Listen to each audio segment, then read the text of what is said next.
A 17-year-old suffers brain damage and is in a coma because he was tased by the police. 17-year-old Missouri teenager was put in a medically induced coma for brain injuries received during a struggle with the police officers. Witnesses allege that Bryce Masters' head hit the pavement after he was handcuffed, dropped on the ground by Officer Tim Runnels. Masters was pulled over by the police Sunday afternoon. This happened a couple weeks ago. He was pulled over Sunday afternoon due to warrants for a woman associated with the car he was driving.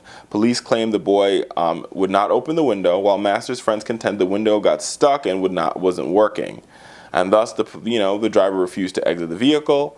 So they tasered him, arrested him, and now he's in a brain-induced coma.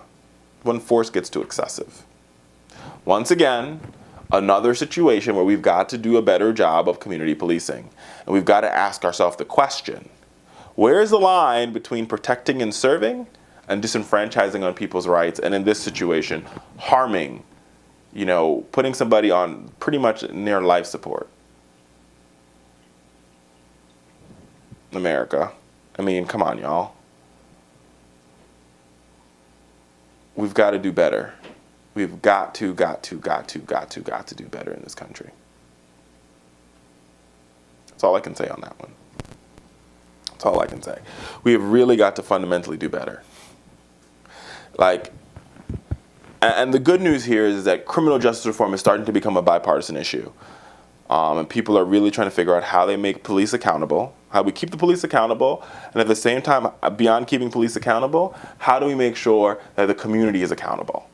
Right? Because this is a two-way street, right? And people are talking about body cameras for police officers. They're talking about all these things. But the question is, we've got to fundamentally change the hearts and minds of police officers, and we've got to change the hearts and minds of the community and figure out a middle ground. A middle ground where we could both come and say, this is how we're going to create peace. This is how we're going to really try to solve the issues facing this country. Middle ground.